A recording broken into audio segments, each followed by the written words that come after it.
Meus irmãos, a paz do Senhor. Graças a Deus, estamos em mais uma escola abençoada. Quero, de antemão, tributar uma palavra de gratidão ao nosso bispo, Oídes, nosso pastor Samuel, que sempre tem confiado em nosso ministério, sempre nos incentivando e apoiando. Também dar uma palavra de gratidão ao nosso superintendente, pastor Itamar. Parabenizá-lo pela escola dominical passada, que foi excepcional, do Dia dos Pais, muito especial. Foram 3 palavras poderosas. Acredito que as pessoas que não participaram perderam, porque Deus falou tremendamente. E aí, para fechar com chave de ouro, ele ainda foi e fez uma feijoada maravilhosa. Aí que o negócio ficou bom mesmo, né? Então, Deus abençoe a todos os irmãos aqui que compõem, juntamente com o pastor Itamar, a diretoria da escola. Meus irmãos, hoje nós temos uma lição: conquistando a terra prometida. 40 anos se passaram. Quando Moisés está ali fazendo as últimas considerações e ele registra que havia passado 40 anos, 11 meses e estavam agora caminhando para o primeiro dia e se aproximava o momento de tomar posse da terra prometida. Acredito que esta lição nos remete à esperança da igreja, de sabermos que não importa quantos anos estará durando a nossa vida, uma coisa é certa: nós, se ficarmos firmes com o Senhor, entraremos no céu pelas portas e estaremos com o Senhor Jesus Cristo para todo o sempre. Essa é a esperança da igreja. E aqui na nossa lição, o irmão começa tratando sobre Deus levanta um novo líder. No tópico 1.1, conhecendo um pouco de Josué, o preparo de Josué está no ponto 2, e 1.3, Deus encoraja Josué. Fazendo uma análise muito básica e simplória da vida de Josué, ele chamava Oséias, que quer dizer salvação. Em geral, irmãos, quando a Bíblia faz a citação, a primeira citação das pessoas, de algum nome, de algum patriarca, de alguma pessoa, traz uma característica peculiar dela. E não foi diferente com Josué.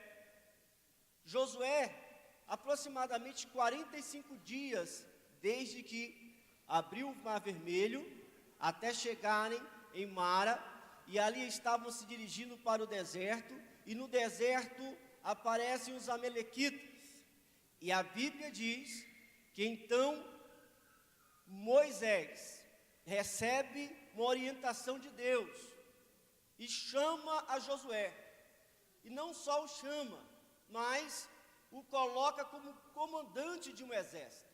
Ora, Israel estava saindo de uma escravidão. Ele não era ainda organizado belicamente para enfrentar uma peleja ou uma batalha, e uma batalha como aquela que fora de surpresa. Mas Moisés chama a Josué e diz: seleciona os homens e vai à peleja, porque eu irei para o monte. E aí eu fico imaginando, né?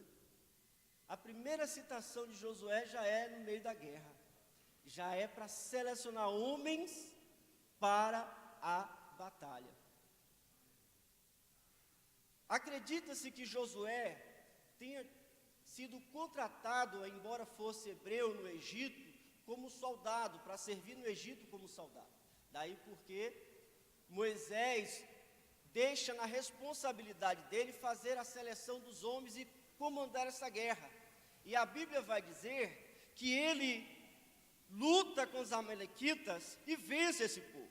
E aqui eu gostaria apenas de trazer a característica pessoal dele, falar um pouco sobre o seu chamado e um pouco sobre a sua liderança.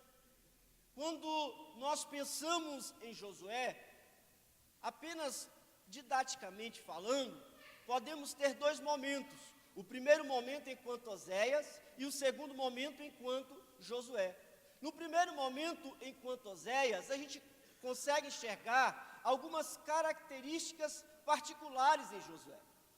Quando a Bíblia faz, e aí eu fiquei preocupado e tentando entender por que tanto citava Josué, filho de Nun, Josué, filho de Nun, e fazia questão de citar o pai dele, porque nem todos os personagens bíblicos têm a citação do seu pai. Nun quer dizer peixe ou posteridade. Josué, apenas trazendo a memória dos irmãos, ele era da tribo de Efraim. Eu gosto muito da tradução do nome de Efraim, que é dobrado, multiplicado. Talvez os irmãos agora não lembrem, mas deixa eu trazer a memória. Efraim foi uma profecia para José, porque José, quando teve os dois filhos, o primeiro foi Manassés, ele disse o seguinte: o Senhor me fez esquecer de todas as lutas da vida. E aí ele colocou o nome Manassés. Mas quando chegou a Efraim, ele disse: o Senhor me fez multiplicar na terra da provação.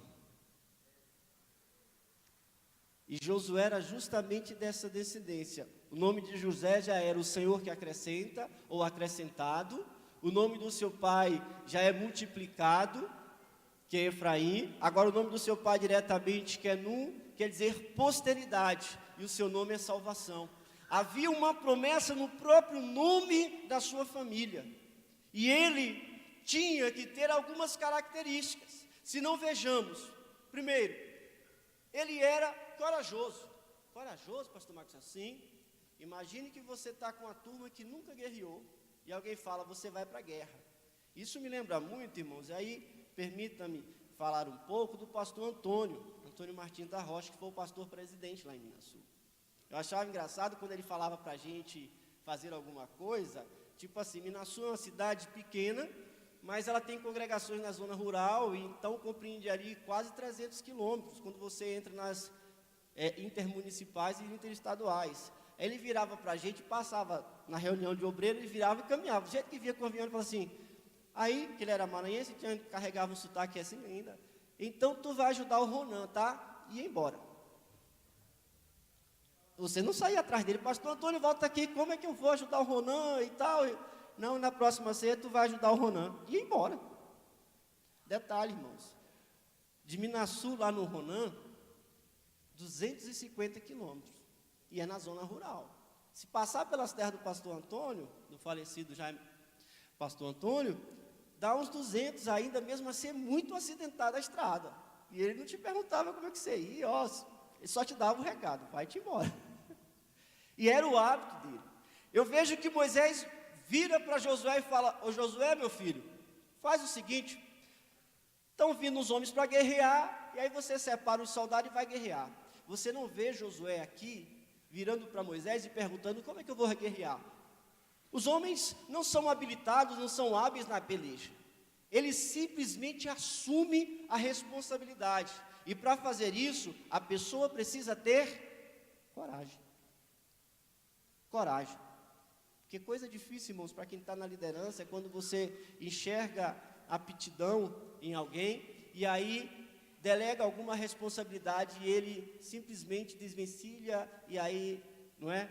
Dá uma escapulidinha, pastor manda outro, e não sei quem, fulano é melhor, e começa a citar atribuições de outras pessoas, achando que era melhor. Irmão, mas se você está tendo o privilégio de ser selecionado para alguma obra, abrace com toda a coragem, com todo o afinco, porque é uma oportunidade que Deus está te dando por meio do seu líder. Segunda característica pessoal dele, Josué, ele era fiel. E quando eu coloco fiel, a Bíblia cita depois disso, em Êxodo, Josué era como um ministro e assistente pessoal de Moisés. Tem um relato bíblico em Êxodo que Deus, quando chega no Sinai ali, já tinha quase 90 dias, depois que abriu o Mar Vermelho. Então Deus fala para Moisés santificar o povo, separar alguns homens e subirem ao pé do monte, porque ele mostraria a sua glória ali no monte. E separa então os anciões. E quando separa, aí eu fiquei imaginando, se Josué tinha mais ou menos naquela época uns 40 anos, o que é que ele estava fazendo no meio do povo? Mas tudo bem. Aí a Bíblia dá a seguinte palavra: Moisés dá ordem para os homens, dizendo: ficai-vos aqui, que eu e o mancebo Josué subiremos ao monte. Ele estava junto com Moisés. Obviamente que depois no cume do monte subiu só Moisés sozinho. Quando Moisés ficou 40 dias no monte, e Deus entregando as revelações para ele. Josué tinha um coração tão beligerante, não é? A sua coragem era tamanha que quando acabam as revelações dos 40 dias, lá embaixo o povo que ficou no arraial, pela direção de Arão e Ur. Quem era Arão e Ur? Foram os homens que ajudaram Moisés na hora da guerra a segurar os braços dele ali, quando Josué pelejava. Então, quando volta, as pessoas começaram a pressionar Arão, porque olha, esse homem que fez a gente sair do deserto morreu, e agora começa a pressioná-lo, dizendo, agora precisamos de um Deus. Aí ele vai e faz um Deus.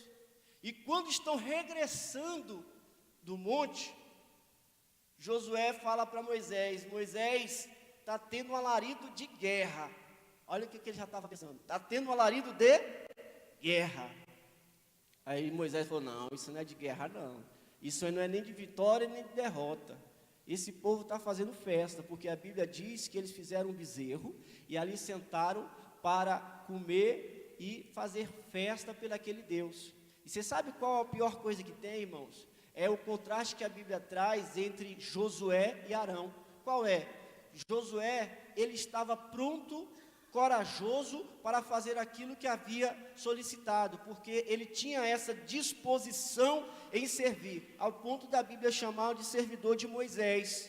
Arão faltou caráter nele, no momento em que Moisés apertou: Arão, o que foi que aconteceu, rapaz? Só passei 40 dias fora, e agora cheguei aqui. Arão teve a capacidade de dizer: não, as pessoas estavam me pressionando pelo um Deus, então me deram os ouros, sendo que foi ele que pediu, as suas pratas. E aí ele faz o pior ainda, além de pecar, ainda diz que o pecado é milagre. Como assim? Não, eu joguei no fogo e saiu esse bezerro. Como é que é? Essa é a fala de Arão: eu joguei no fogo e saiu esse bezerro. Ele teria que ter fundido aquela peça, não ia sair do nada. Há um processo que ele deveria fazer e ele fala dessa forma. E Deus, ali, naquele dia, faz uma aprovação com Arão, mas não vamos entrar nesse detalhe. Depois, outra característica pessoal de Josué. Josué estava então com Moisés, quando Moisés desceu ali, que as pessoas estavam adorando o bezerro.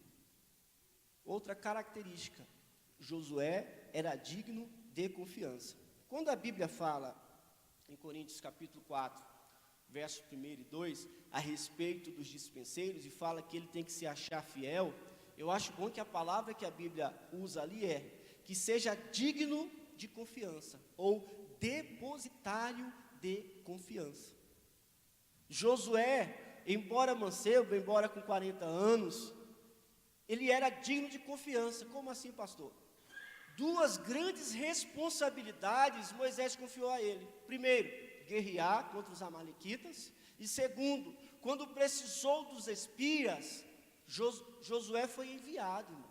Então Josué era aquele obreiro que ele era provado, e não só provado, mas ele participava também.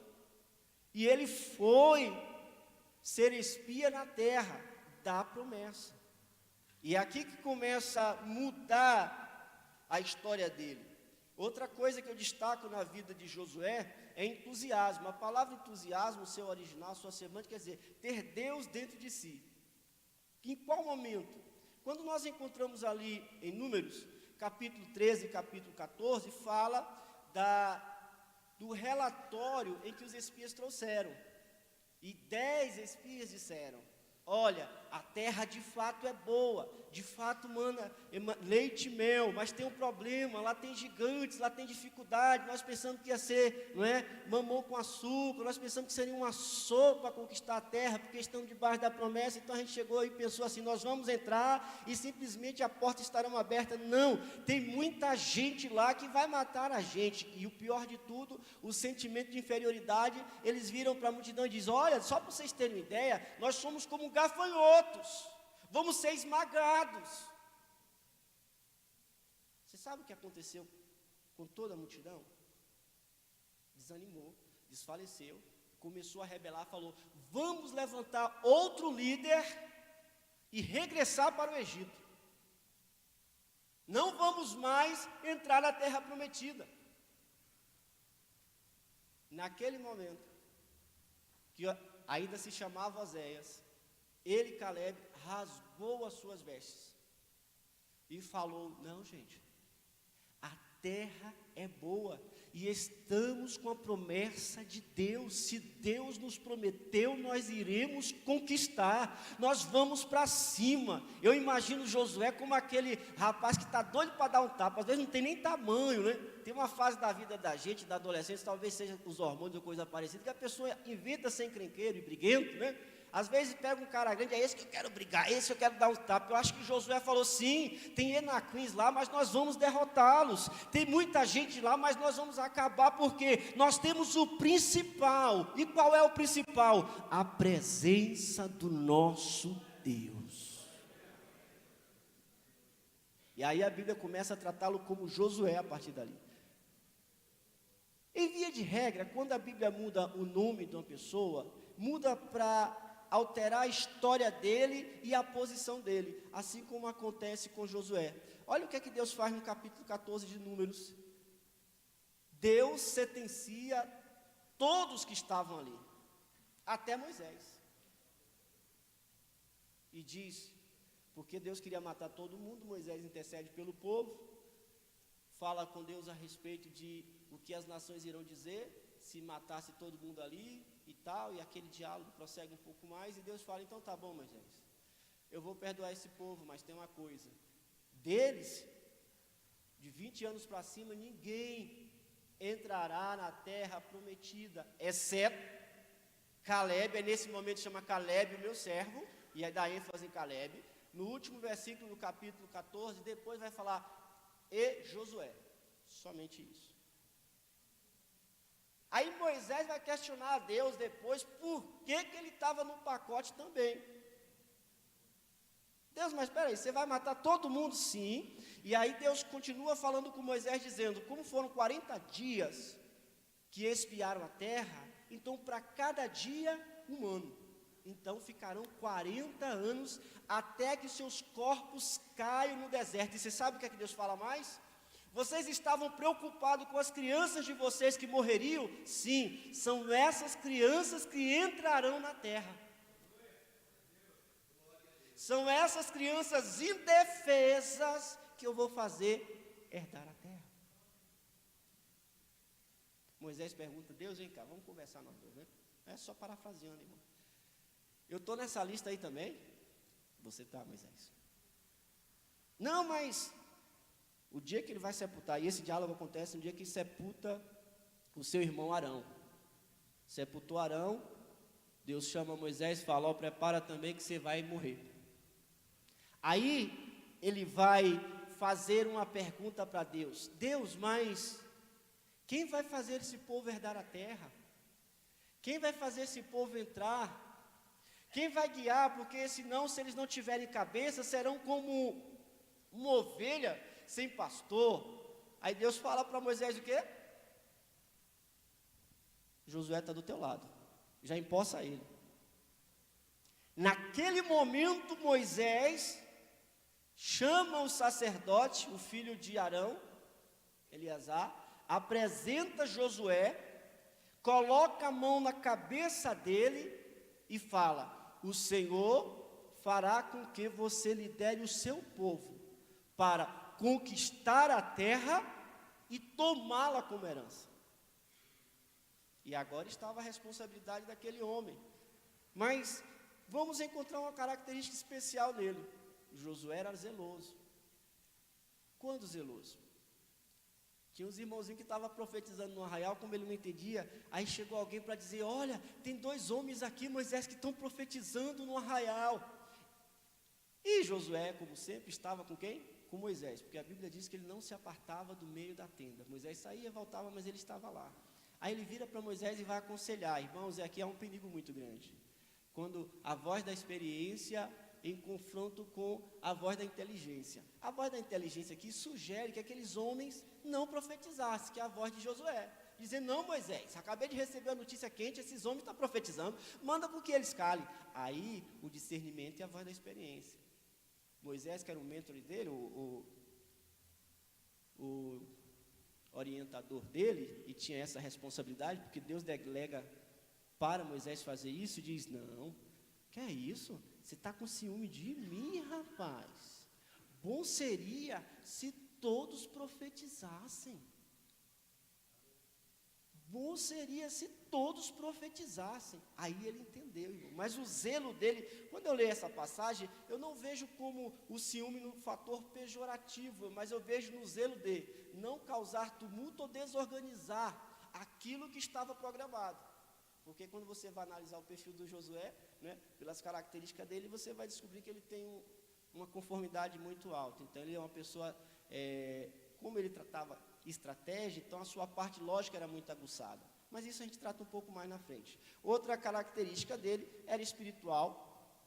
A Bíblia diz que ele possuía o Espírito. Agora vejamos sobre o chamado. O chamado dele nós vamos encontrar em número 13:16, Deus falando a respeito e alterando o nome dele, passando para Josué, que quer dizer Jeová é a salvação. Depois, Deus separa para liderar o povo, que aí nós vamos encontrar em Números 27:18. Ele é apresentado, e ali no capítulo 27 de Números, irmãos, tem todo o processo de Deus, quando Deus fala com Moisés, e Moisés tem que apresentá-lo à multidão, porque agora ele seria o sucessor. Então disse o Senhor a Moisés, eu vou ler o versículo anterior, que é o 17, diz assim, ó,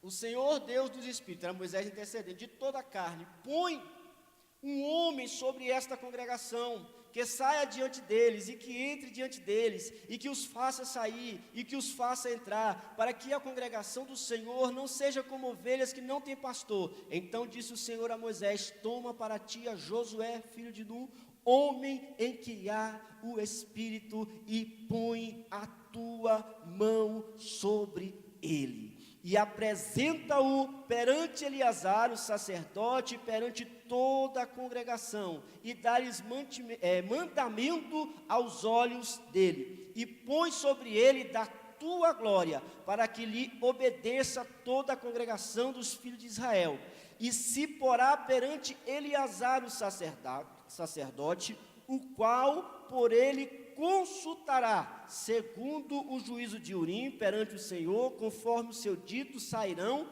e conforme o seu dito entrarão, ele e todos os filhos de Israel, com ele e toda a congregação. E fez Moisés como o Senhor lhe ordenara, porque tomou a Josué e apresentou perante Eleazar, o sacerdote, perante toda a congregação. E sobre ele pôs as mãos e lhe deu mandamentos, como o Senhor ordenara pela mão de Moisés. Agora Josué de fato estava empossado. Estava agora com a responsabilidade, inclusive agora com autoridade, para dar ordem a toda a congregação. Inclusive até o sacerdote deveria se submeter a ele a partir desse momento, mesmo com Moisés vivo. Por que Deus fez isso? Ora, irmãos, há uma frase que eu acho interessante, que diz que um crepúsculo de um grande homem é a aurora do novo. Por quê? Moisés já sabia o dia que haveria de morrer. Agora ele precisava passar para Josué, não a experiência, porque passaram 40 anos juntos, 40 anos. Mas ele precisava passar para Josué aquilo que Josué ainda não possuía. Primeiro, a autoridade. Josué não tinha autoridade sobre o povo. Poderia ser talentoso, poderia ser esperto, mas não poderia ser tudo, mas ele não tinha a autoridade. Segundo, ele não tinha poder. Ele não poderia tomar decisão. Porque ali estava Moisés mostrando para o mundo, para os israelitas, que este é o novo líder. E aí Deus diz que Moisés ora para ter do espírito dele em Josué. Ele faz a transição, tanto política, quanto social e quanto religiosa. Impõe as mãos e espiritual perante todo o povo, porque Josué precisava ser chancelado na liderança, e não era de qualquer forma, porque a responsabilidade dele era muito grande. Então caminhamos um pouco mais. Vamos fazer uma análise da sua liderança, e aí eu vou dar uma passadinha rapidinho, tá bom? Eu vou olhar as características dele baseado nas competências técnicas de um gestor, tá bom? Primeira competência que eu vou destacar aqui é o foco no resultado. Josué sabia qual era a meta dele era fazer o povo entrar na terra prometida e herdar a terra prometida.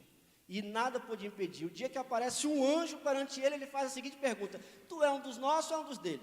E já põe a mão na espada, já quer resolver a parada, fala: não, você não vai me impedir aqui não.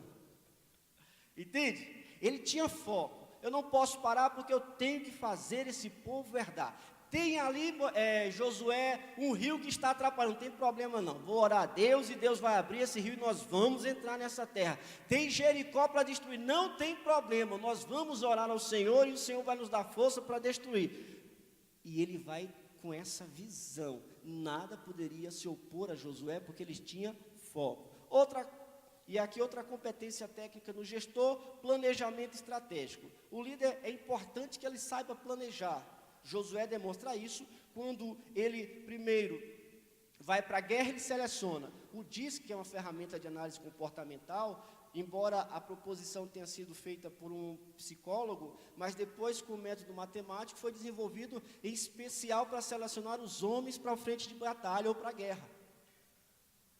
E aí, pela avaliação comportamental, você sabe quem é um homem que pode estar no fronte de batalha, você sabe quem são os estrategistas, você sabe quem são os que ficam à sua retaguarda. É muito interessante a ferramenta, e hoje é muito utilizado no segmento organizacional, porque é uma ferramenta que permite você fazer a aderência comportamental do profissional, principalmente de liderança. E quando eu penso aqui na estratégia, eu penso Josué sentado na mesa e dizendo: olha, nós não podemos tomar uma decisão errada, porque se nós errarmos aqui, todos morrerão por conta de um cálculo errado. É tanto que quando vão invadir a terra, 3 dias antes, ele fala: gente, separa as comidas aí, porque nós vamos ter que atravessar um rio, e nós não podemos passar fome, não é verdade? Depois, do outro lado, mandou os espias verificar a Jericó, para saber como é que era a cidade, como era a preparação bélica da cidade, como era a organização da cidade, para que depois ele pudesse entrar na cidade. Então o líder precisa fazer planejamento, e ele precisa ter uma característica comportamental chamada planejamento estratégico. Não só as diretrizes da empresa, mas como ele vai atacar, como ele vai atuar e qual vai ser o processo. Outra característica comportamental dele que eu coloquei foi negociação. Na hora de dividir a terra, imagine, irmão, todo mundo dizendo: eu quero esse pedaço, eu quero esse pedaço, eu quero esse pedaço. Se ele não fosse ali um mediador, um negociador, dificilmente andaria, mesmo depois da promessa ter adquirido. Todo mundo queria um pedaço da terra, e você acha que o nego queria terra ruim. Fala: não, esse pedaço de terra é bom, eu quero esse. Esse pedaço de terra que é deserto, eu não quero. Imagine, você acha que todo mundo queria o deserto. Então, aí entra a parte de negociação, que é uma característica comportamental dele, do próprio cargo. Outro ponto importante é uma comunicação assertiva. De que maneira? Josué sempre tinha uma comunicação assertiva, não era só comunicar. Uma comunicação assertiva era, primeiro, quando ele ia fazer alguma coisa, ele reunia as pessoas e dizia: nós iremos fazer isso, isso e isso. Depois, ele instruía as pessoas, nós precisamos fazer isso, isso, isso. Como assim? Quando vai entrar na terra prometida, ele diz, olha, santificai, e aí o verso 5 do capítulo 3, santificai-vos porque amanhã o Senhor fará coisas grandes no vosso meio. Depois ele orienta, nós iremos entrar na terra. Depois que ele der essa orientação, ele começa a lembrar as pessoas sobre o que Deus tinha dado a Moisés, e ele chama as pessoas para não olvidar da palavra de Deus, mas seguir tudo aquilo que Deus tinha orientado. A outra característica da comunicação assertiva dele é que quando houve um erro, ele não titubeou. Acã pecou, mas olha o coração generoso dele. Ele chama de filho. Filho, conta o que foi que aconteceu. Ele não chegou lá e falou assim, você é o culpado porque a sorte caiu em você e nós vamos... Não. Filho, dá glória a Deus e conta. Acã conta, e quando Acã conta, ele tem uma palavra dura para Acã. Acã, porque você fez o povo pecar, você agora terá sobre si o seu pecado. E todos apedrejam ele. Irmãos, essa é a dificuldade de muita gente, porque na comunicação assertiva, você não pode titubear, você tem que ser direto, reto, sem mudar ou florear ou usar de eufemismo, mas também sem ofender. Porque as pessoas acham que o sincerocídio, que a agressividade nas palavras, e ainda diz assim, não, eu sou desse jeito, acha que é certo. Não é, isso não é comunicação assertiva. A pessoa achar que pode falar tudo o que pensa e achar que é transparência, é errado. Se você tem um objetivo para falar, acerte o alvo. Outra característica gerencial que eu destaco aqui de Josué, é o processo decisório dele. Por quê? Todas as vezes que teve que tomar uma decisão, ele foi firme. O líder, irmão, sempre vai tomar decisões que agradam e decisões que não agradam. E eu falo isso com experiência porque eu milito justamente nessa área que é desenvolvimento de pessoas e de liderança. E aí você senta com o líder e faz algumas perguntas do tipo, então, você está com um funcionário ruim? Tô. E aí o que é que você vai fazer? Veja bem tal, você já trabalhou com ele? Veja bem, não, me conta, porque eu já sei que ele quer que eu diga para ele assim, ó, você precisa mandar o funcionário embora. Eu faço o inverso. Falo assim, bom, e o que é que você vai fazer com ele? Aí fica rodeando, por quê? Não tem um poder decisório. Tomar uma decisão, irmãos, implica em responsabilidade. Não é tomar a decisão, mas assumir a responsabilidade das decisões tomadas. E Josué era assim. Quando chegou no final da vida, que ele já estava quase terminando a carreira, ele vira para as pessoas e diz, gente, é o seguinte, a última decisão mais forte vai ser essa. Vocês sabem que Deus nos deu essa terra, não sabe? Sabemos. Agora... vou fazer uma risca no chão, estou parafraseando, obviamente. Vocês vão decidir se vão seguir os deuses do Egito, se vão seguir os deuses do amorreu, mas eu já tenho a minha decisão. Eu e a minha casa serviremos ao Senhor. Mas a multidão quer fazer coisa diferente. Não, vocês fazem o que vocês quiserem, mas eu e a minha casa serviremos ao Senhor. Firmeza na tomada de decisão, tá bom? Vamos caminhar para a segunda parte da lição, que é a travessia do Jordão. Josué prepara o povo, e aí eu falei sobre a parte de estratégia, Josué e os 2 espias, que é uma estratégia que ele usa, e caminhar para a melhor parte, né? O que faz a gente conquistar a terra prometida. Apenas a título de esclarecimento, nós temos pelo menos, baseado em Hebreus, capítulo 3, no verso 16, verso 17 a 19, 3 inimigos que nos impedem de entrar na terra prometida. Isso, quando o escritor aos Hebreus está citando o texto, está falando justamente do período e do momento da entrada. E ele fala ali que as pessoas não entraram por causa de 3 inimigos bem básicos de um crente, de alguém que conhece ou está pretendendo entrar na terra prometida. Se não, vejamos o verso 17 a 19. Mas... com quem se indignou por 40 anos? Não foi porventura com os que pecaram, cujos corpos caíram no deserto? E a quem jurou que não entraria no seu repouso, senão aos que foram desobedientes? E vimos que não puderam entrar por causa da sua incredulidade? 3 inimigos são citados aqui. Primeiro, pecado. Segundo, incredulidade. Terceiro, desobediência. E aí, só para concluirmos, lá em 1 Coríntios, capítulo 10, nós vamos entender o que fazer para conquistar a terra prometida. Se os irmãos quiserem abrir só para acompanhar, Vejamos, o capítulo 10, irmãos, vai falar dessa entrada de Israel na terra prometida. E aí Paulo fala: ora, irmãos, não quero que ignoreis que nossos pais estiveram todos debaixo da nuvem, todos passaram pelo mar, e todos foram batizados em Moisés na nuvem e no mar, e todos comeram de um mesmo maná espiritual, e beberam todos de uma mesma bebida espiritual, porque bebiam da pedra espiritual que os seguia, e a pedra era Cristo. Aqui Moisés feriu e por conta disso não entrou na terra prometida, mas Deus não se agradou da maior parte deles, pelo que foram prostrados no deserto. E estas coisas, aí aqui começa, foram feitas em figuras, para quê? Primeiro, olha o que impede de conquistar a terra prometida: não cobiçar, não cobicemos as coisas más como eles cobiçaram. Segundo, o que nos impede de entrar na terra prometida: não vos façais idólatras. E a idolatria aqui, eu gosto do conceito que Paulo traz, que é tudo aquilo que toma o lugar de Deus.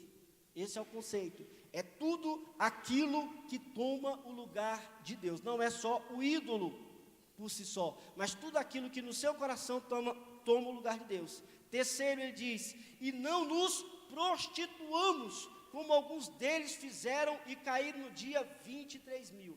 Israel tinha uma ordem para não se misturar com as pessoas, e aqui o texto de Números vai falar 25, em especial o capítulo 25, quando ele se prostitui com o povo da terra e se mistura, e naquele dia Deus mata. E aqui Paulo está trazendo a memória, 23.000 pessoas morreram. Quarto, o que nós temos que evitar para entrar na terra prometida: e não tentemos a Cristo, como alguns deles tentaram e pereceram pelas serpentes, quando eles estavam no deserto e começa a murmurar e começa a questionar a Deus por estarem ali. Quinto, e não murmureis, como também alguns deles murmuraram e pereceram pelo destruidor. E aí no verso 11 ele diz: ora, tudo isso lhes sobreveio como figuras, e estão escritas para aviso nosso, para quem já são chegados os fins do século. Aquele, pois, que cuida estar em pé, olhe que não caia. Não veio sobre vós tentação, senão humana, mas fiel é Deus que não vos deixará tentar acima do que podeis. Antes, com a tentação dará também o escape, para que possais suportar. Amém? Como eu posso então entrar na terra prometida? Olha o que está escrito aqui no capítulo 10 de Coríntios. Evite fazer isso. Por quê? Porque para cada ação dessa houve uma reação, e para cada reação houve uma sentença. E a sentença, em geral, foi sentença de morte. Amém? Vamos ficar de pé para nós orarmos. E eu quero dizer ao seu coração, nesta manhã,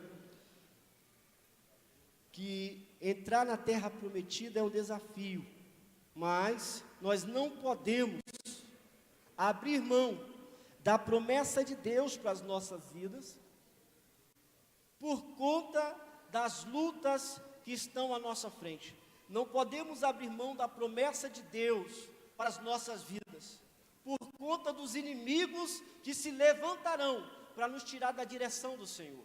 Por isso, mais do que nunca, você precisa ter perseverança, para que possa alcançar com ousadia o trono da graça de Deus, e entrar nos céus pela porta, glorificando o nome do Senhor, porque não vai ser o Jordão que vai te impedir, não vai ser Jericó que vai te impedir, não vai ser Ai que vai te impedir, não serão os inimigos que estão à tua volta que vai te impedir. Você sabe por quê? Porque sobre você existe uma promessa de vida eterna. E como disse Paulo, né? As lutas desta vida não dá para comparar com a glória que nos espera no porvir. Amém? Vou orar por você e você vai estar orando também com confiança. E nessa oração, eu quero também profetizar sobre a sua vida. Algo que você colocou na presença do Senhor, algo que você tem apresentado a Deus, Deus vai trazer e vai concretizar. E você precisa testemunhar do que Deus faz, do que Deus pode realizar, porque só o Senhor é Deus. Meu Deus e meu Pai, no nome santo do Senhor Jesus Cristo, nós te louvamos, nós te bendizemos, nós te exaltamos. Pai Santo, aqui está a tua igreja, aqui está o teu povo, Senhor, que nós clamamos a Ti pela bênção e pela vitória. Meu Deus, prepara as nossas vidas para que possamos entrar na terra prometida, na Canaã celestial, para que tenhamos perseverança, Senhor, para chegar até o final fiéis a Ti. Ó Deus Santo, para que possamos, ó Deus, estar com as nossas vestes brancas, com azeite sobre a nossa cabeça. Meu Deus, nos dá força e graça para que possamos sobrepujar todas as adversidades, Pai Santo, e que o Teu nome seja glorificado nas nossas vidas, ó Deus, e que a Tua igreja se levante triunfante e vitoriosa pelo sangue de Cristo Jesus, porque bem seja na considerar. Oh, meu Deus e meu Pai, no nome santo do Senhor Jesus Cristo, dá vitória ao teu povo. Visita, Senhor, aquele irmão que está necessitando, que está precisando, ó Senhor, de um recurso, assim como abriu o Jordão para que o teu povo pudesse passar, meu Deus, abre portas na manhã deste domingo, para que vidas possam ser beneficiados e com o nome glorificado a Ti, Senhor, exaltar para a glória do Teu santo nome. Pai Santo, nós Te pedimos o nome do Senhor Jesus, amém? Fala comigo, graças a Deus, por Cristo Jesus, que nos garante a vitória, amém? Que Deus em Cristo Jesus os abençoe, eu agradeço a oportunidade em nome do Senhor.